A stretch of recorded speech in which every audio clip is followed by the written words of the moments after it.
Assalamualaikum warahmatullahi wabarakatuh. Kembali lagi di review abal-abal. Tapi sekarang kita tidak akan membahas mengenai hotel, penginapan maupun perjalanan wisata. Kita akan sedikit sharing mengenai pengalaman saya dalam membangun rumah pertama saya. Sebelum kita ke videonya, jangan lupa untuk like, komen, dan juga subscribe supaya channel ini semakin berkembang.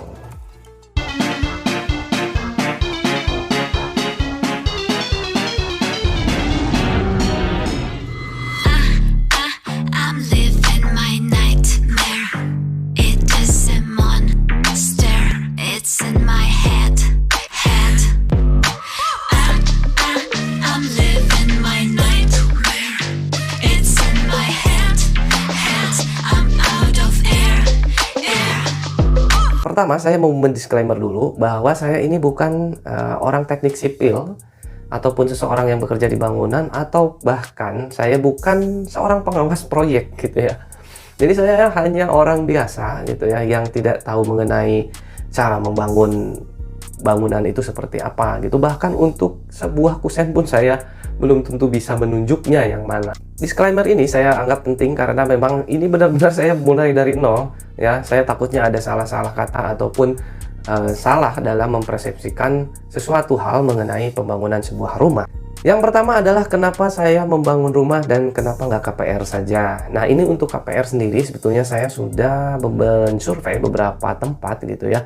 Dan dari beberapa tempat tersebut harganya tidak terlalu jauh berbeda gitu ya. Dan menurut saya ini nggak logis gitu ya. Ya dalam artian memang saya tidak mampu gitu ya. Kalau misalkan dibayangkan KPR ini sekian tahun mencicil berapa gitu ya, saya nggak bisa ngebayangin kalau itu dijumlahkan secara keseluruhan gitu, kemudian dibandingkan dengan rumah kalau kita ngebangun sendiri gitu ya, itu akan sangat jauh sekali. Tapi saya pun tidak menjelek-jelekan KPR gitu ya, karena bagaimanapun juga KPR ini dibentuk gitu ya dalam rangka meringankan gitu ya calon pemiliknya atau calon pembelinya untuk bisa mendapatkan rumah impiannya.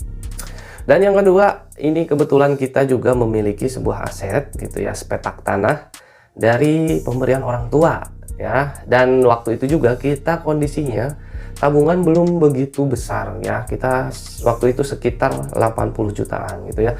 Ini saya nggak tahu ya, apakah 80 juta itu sudah apa ya istilahnya titik aman kalau misalkan kita mau membangun sebuah rumah gitu ya. Ini saya nggak tahu. Jadi waktu itu kita modal nekat saja karena memang waktu itu kita sangat membutuhkan rumah tersebut. Ini kita ngeberaniin diri aja gitu ya, karena hitungan kasarnya gitu ya, beberapa saya cari di beberapa YouTube dan referensi gitu ya untuk menghitung estimasi kasar dalam pembangunan sebuah rumah gitu ya. Ini sangat jauh sekali, dan itulah yang mengakibatkan kenapa kami memilih pegawai harian gitu ya. Jadi pada awalnya itu kami dihadapkan dalam sebuah pilihan gitu ya, apakah mau menggunakan pegawai harian ataupun menggunakan pegawai borongan. Dan kedua-duanya setelah saya cari-cari informasi gitu ya, memang memiliki kelemahan dan juga kelebihannya masing-masing. Karena keadaannya memang uangnya memang tidak terlalu banyak gitu, jadi kita memilih untuk menggunakan penyedia jasa harian gitu ya, tukang harian. Karena ya itu tadi, kalau misalkan budgetnya sudah habis, kita bisa stop dulu ya. Kemudian ini juga kita konsepnya adalah konsep rumah tumbuh ya. Jadi konsep rumah tumbuh yang kita pahami adalah kita ngebangun rumah tidak sekaligus jadi gitu ya. Jadi ada beberapa bagian saja yang didahulukan untuk dibangun ya. Ini juga penting sekali gitu ya guys. Jadi kalau misalkan kalian nantinya akan membangun rumah, ini sama juga pengalaman saya. Begitu hari pertama pegawai harian tersebut datang gitu, yang ditanyakan adalah sebuah gambar ataupun denahnya. Nah, ini denah ini kalau misalkan konsepnya seperti tadi gitu ya, rumah tumbuh gitu ya, maka desainnya itu harus benar-benar matang dulu. Misalkan saja kita punya tanah itu 100 meter persegi gitu ya, tapi yang akan dibangun sekitar 50 meter persegi, maka gambar yang harus disiapkan gitu ya, seharusnya itu gambar untuk 100 meter persegi tersebut gitu ya. Jadi nantinya kita bisa menyesuaikan kembali untuk bangunan ataupun tipe bentuk bangunan yang akan kita bangun selanjutnya gitu ya. Ini nggak boleh apa ya istilahnya, biar match aja gitu ya. Kalau misalkan nanti bangunan pertama itu seperti apa, bangunan B selanjutnya itu nanti berubah lagi gitu ya, nanti tidak begitu estetik gitu ya, tidak begitu apa ya istilahnya, keluar dari kaedah-kaedah rumah yang standar gitu ya. Kemudian untuk proses pembangunannya sendiri gitu ya, jadi hari pertama tukang datang gitu ya, itu memang kita diminta sebuah gambaran gitu ya. Nah, apa yang terjadi ya, waktu itu kita belum ada gambar apapun, tapi kita secara cepat gitu ya, langsung memberikan sebuah denah yang waktu itu kita juga langsung membuatnya. Ini salah benar-benar salah ya. Jadi jangan tidak ada persiapan sama sekali gitu ya. Jadi kita langsung gambar pada saat itu juga sembari ngobrol-ngobrol gitu ya. Dan kemudian juga ini kebetulan rumahnya itu memang kita masih berdempetan dengan rumah nenek kami gitu ya. Jadi di samping rumah nenek kami itu ada lahan kosong yang itu diberikan kepada kita, dan itu yang mau dibangun. Nah, ini kondisinya juga sudah berbeda sekali ya, akan agak sedikit repot karena kita harus memikirkan bentuk yang akan kita bangun gitu ya, disesuaikan dengan ataupun ada penyesuaian lah gitu ya dengan bangunan yang sudah ada. Nah, ini agak sedikit repot. Tapi karena ini kita dadakan, itu juga sebetulnya membantu sekali ya, karena sudah ada bentuk yang lama gitu ya, bangunan yang lama, kita bisa berimprove dengan cepat gitu ya untuk membuat sebuah denah rumahnya seperti apa. Ini rumah kami bangun di daerah Jawa Barat gitu ya. Ini kami ada di sebuah kota yang kecil lah gitu ya. Jadi ini saya maksudkan karena mungkin nanti takutnya gitu ya, harga sekian itu tidak berlaku di kota lain ataupun di daerah lain, karena mungkin harga-harga bahan bangunan berbeda, kemudian juga harga tukangnya berbeda juga gitu ya.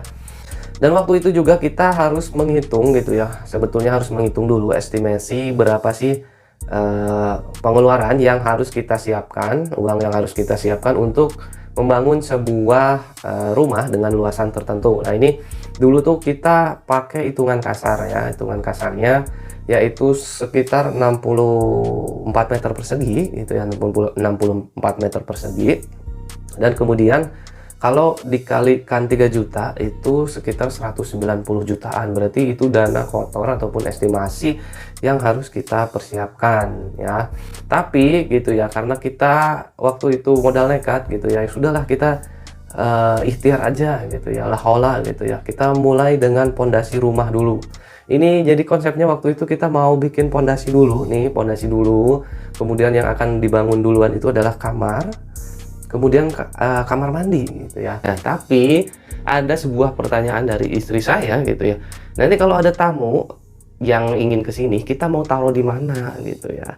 Nah, jadi dari kamar tersebut, yang kamar dan juga kamar mandi tersebut, kita tarik lagi ya, perbesar lagi ukurannya ke depan gitu ya. Jadi kalau di total waktu itu ukurannya sekitar 48 meter persegi gitu ya. Dan selang beberapa hari kemudian istri saya bertanya lagi gitu ya, ini kita kalau masak, kalau nyuci itu mau di mana gitu ya.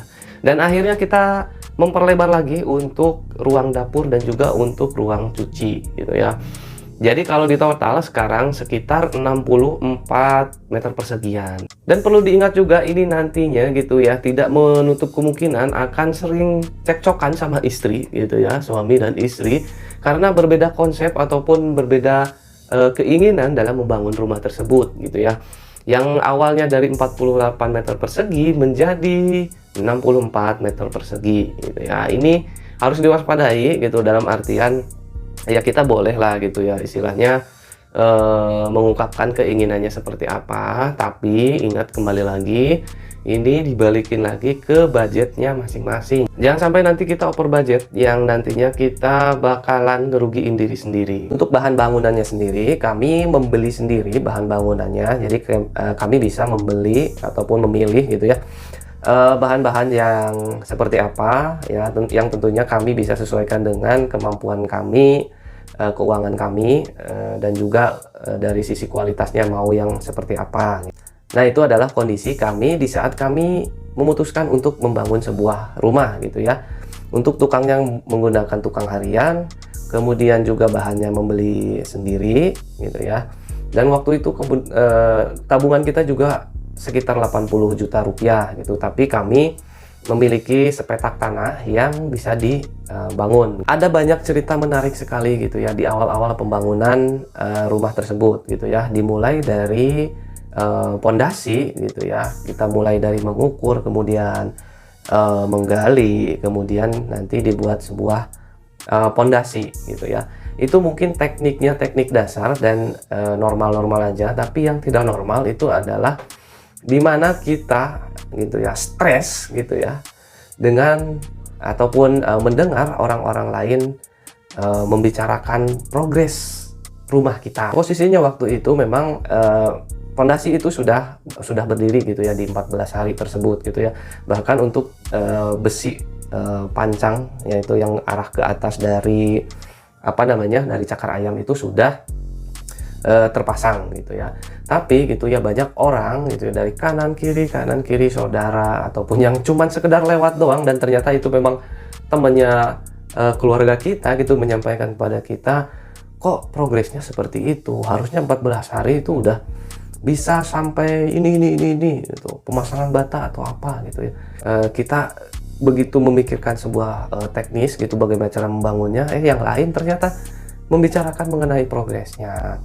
Apakah itu salah? Tidak ya. Jadi kita memiliki pendirian dalam pembangunan rumah sendiri itu memang harus dimiliki gitu ya. Tapi kita juga harus mendengarkan apa yang orang-orang di sekitar kita omongkan pada kita ataupun gosipkan lah gitu ya. Biasanya mereka itu ada yang memang mengerti gitu ya. Lihat kita kasihan, kemudian dia kenal juga sama kita, dikasih tahu sama dia, ini harusnya nggak kayak gini, harusnya 14 hari itu sekian gitu ya. Nah itu lama-lama gitu ya, ini semakin memuncak karena di saat itu juga gitu sang istri juga ikutan ngomel gitu ya. Jadi ini pusing banget nih kepala gitu ya. Nah ini mungkin gitu ya pengendaliannya gitu ya, pengendalian hal tersebut itu adalah untuk pekerja harian memang harus kita awasi gitu ya. Mau tidak mau kita harus awasi gitu ya. Mungkin gitu ya di luaran sana banyak gitu ya yang istilahnya bisa bekerja lebih cepat gitu meskipun mereka harian. Mereka bisa lebih gesit, lebih ahli gitu ya. Tapi ini kebetulan kondisinya adalah tukang yang saya dapatkan gitu ya. Tukang harian yang saya dapatkan itu kondisinya seperti itu ya. Jadi 14 hari itu baru pondasi ya. Karena memang waktu itu juga saya logikanya adalah waktu itu kan November itu belum hujan-hujan gitu, belum ada hujan. Itu kondisinya memang keras. Terus di bawahnya itu memang ada banyak sekali batu-batu bata bekas dulu mungkin garasi katanya itu dibuat garasi gitu ya. Jadi itu agak sedikit lebih keras gitu ya. Oh, oke, itu kita masuk akal. Nah, itu di sana kita juga tetap kepada pendirian kita, oke, masih bisa gitu ya, masih masuk akal gitu ya. Nah kemudian makin lama makin banyak yang membicarakan gitu ya. Ini saya tidak menyalahkan orang yang membicarakan ataupun yang justru ingin memberitahu kita, lu ada yang salah gitu di sini. Itu kita juga sangat berterima kasih, makanya kita juga dari kanan kiri itu kita dengarkan gitu ya, kita olah dulu gitu ya. Dan waktu itu akhirnya kita memutuskan untuk istilahnya memberhentikan gitu. Saya itu melihat gitu ya berapa sih biaya bahan yang sudah keluar sama dengan perkiraan progresnya berapa gitu ya. Ini kan progresnya itu ternyata kalau misalkan kita sudah ngebaca-baca gitu ya, jadi kita membuat pondasi dulu. Kemudian untuk detailnya itu lebih detail lagi, ada namanya cakar ayam, ada slope, ada apalagi gitulah ya. Jadi kita mempelajari dulu prosesnya gitu ya, urutan dari awal, misalkan dari pondasi, kemudian pasang bata, kemudian nanti mengecat plester, kemudian pengacian, kemudian pasang atap segala macam gitu ya. Jadi minimal kita harus tahu juga gitu proses-proses tersebut. Bahkan kita juga harus mengerti gitu ya Ini dulu saya pernah ditanya, ini untuk atapnya itu siku-sikunya mau berapa katanya. Hah? Siku-sikunya gitu ya. Ini kita nggak kebayang gitu lah siku-sikunya kayak gimana gitu ya kan. Jadi kita ya udahlah, bagusnya gimana gitu ya. Itu emang enak gitu kalau misalkan bisa seperti itu ya. Jadi kita bisa bertanya langsung kepada tukangnya gitu ya. Tapi kalau kayak gitu kita malah jadi apa ya istilahnya, kita tidak mengerti dan kita disetir orang gitulah ya kan. Ya, intinya seperti itulah pokoknya ya. Jadi singkat cerita kita memberhentikan karena memang menurut saya waktu itu apa yang sudah dibeli, bahan-bahan apa yang sudah dibeli dengan progres yang sudah tercapai gitu ya, itu bedanya tuh jomplangnya itu sekitar 10-15%-an gitu ya. Tadinya saya menargetkan 5%-an. Kalau misalkan lihat sebuah progres fisik dan keuangan gitu ya, itu kan tidak boleh jauh berbeda. Nah itu makanya kami, kalaupun saya gitu ya, memberikan besaran toleransinya adalah 5% gitu, dan itu waktu itu sudah lebih dari 10%, makanya ya sudahlah gitu ya.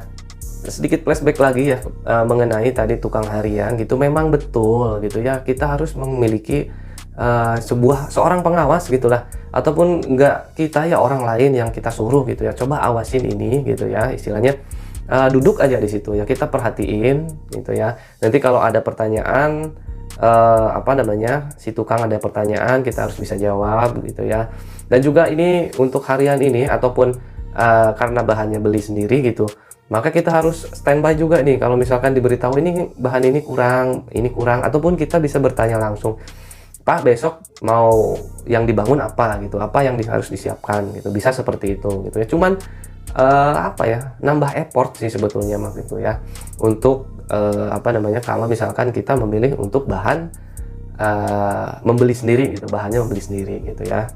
Nah tadi fungsi pengawasan tadi gitu ya, minimal kita mengetahui lah gitu ya, mengetahui misalkan cara kerjanya mereka gimana gitu ya, cepat atau enggak gitu, pulangnya jam berapa, itu juga bisa menjadi pertimbangan. Dan juga kami juga gitu, saya kemarin sebelum itu membaca-baca juga gitu mengenai AHSP. Nah AHSP ini mengenai analisis harga satuan gitu ya, analisis harga satuan. Sebetulnya untuk galian ini gitu ya, proses menggali pondasi ini gitu ya, satu orang itu bisa mengerjakan berapa meter persegi sih gitu ya. Ataupun dalam waktu untuk pasang bata gitu ya, pasang bata sebetulnya satu orang itu bisa membangun ataupun memasang bata berapa meter persegi gitu ya. Contohnya mungkin kemarin gitu ya, untuk AHSP SNI ini saya lihat, ini juga mendadak ya, mendadak ini serius. Ini saya juga mendadak mempelajari itu, tiba-tiba mempelajari itu gitu ya, karena harus tahu gitu ya. Sebetulnya ngukur kinerja itu gimana sih gitu ya, ngukur kinerja pegawai itu gimana gitu ya. Dan ternyata ada AHSP-nya gitu, yang SNI. Saya ngambil yang SNI. Di sana untuk pemasangan bata ada namanya koefisien gitu ya. Koefisien ini dia itu sebuah patokan gitu ya, bahwa untuk 1 meter persegi itu gitu ya, dibutuhkan orang berapa sih gitu ya. Nah ternyata untuk pembangunan ataupun pemasangan bata ini dia koefisiennya 0,1 atau 0,100 gitu ya. Jadi kita tinggal bagiin aja gitu, untuk satu orang per hari dibagi 0,1 atau 100 gitu ya. Jadi hasilnya adalah 10 ya. Jadi satu orang, jika satu orang satu hari bisa mengerjakan 10 meter persegi gitu ya. Itu sebetulnya apa ya, agak susah juga sih, karena memang kita bukan pengawas proyek gitu, apalagi ini juga baru gitu, memikirkan, tiba-tiba harus memikirkan hal seperti itu. Tapi memang harus dipikirkan karena memang kita harus mengikuti gitu ya, mengikuti pembicaraan si tukang ini sampai mana ataupun seperti apa gitu, kita harus tahu gitu, atau bahkan kita sok tahu aja gitu ya. Jadi mungkin kesannya kita, oh ini emang udah tahu orang nih gitu ya, ataupun oh memang orang ini peduli gitu, peduli dengan kualitas lah, dengan apa namanya, bentuk detail lah atau apalah gitu. Jadi si tukangnya pun bisa apa ya, dia aware gitu, oh yang bos yang ini nih harus memang dia tuh tipenya gini, dia harus kayak gini gitu ya. Jadi nanti kalau misalkan tidak sesuai ekspektasi kita, ya sudah gitu, diberhentikan saja gitu ya. Nah kemudian satu lagi ya, untuk pegawai harian apalagi di kampung ini, khususnya di kampung saya ya, di kota saya gitu ya, karena memang tadi disebutkan 130.000 dan juga kernetnya 100 gitu ya, itu udah all in. Tapi ya namanya juga di kampung ya, apalagi kita istilahnya apa ya, ada beberapa orang yang kenal gitu ya, jadinya ya kita kayak semacam beretika aja gitu ya, tiba-tiba kita ataupun kita berinisiatif pasti memberikan snack lah, kopi lah, apalah gitulah. Itu silahkan kembali lagi kepada teman-teman semua nantinya gitu ya. Tapi memang apa ya, budaya itu agak susah gitu ya, makanya kita ikutin aja gitu ya.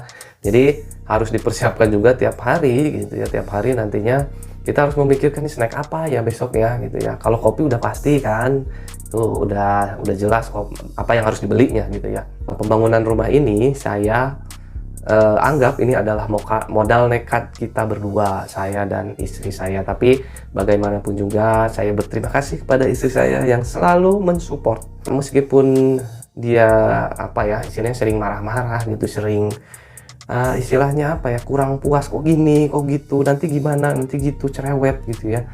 Tapi dia bisa sabar, sedikit sabar mengenai konsep, mengenai keuangannya seperti apa gitu ya. Jadi itu juga dukungan itu memang harus muncul dari kedua belah pihak gitu ya. Kita harus istilahnya menyadari gitu ya kemampuan kita itu sampai mana, tapi kita ingin berjuang bersama-sama untuk membangun sebuah rumah impian. Nah itu mungkin teman-teman ya untuk part satunya. Jadi nanti saya akan bikin beberapa part gitu ya untuk video pembangunan rumah pertama ini. Saksikan part keduanya, nanti akan ngebahas mengenai tenaga borongan gitu ya. Kemudian kenapa saya memilih tenaga borongan, dan kemudian polemik apa aja gitu yang akan terjadi selanjutnya di part kedua. Terima kasih. Assalamualaikum warahmatullahi wabarakatuh.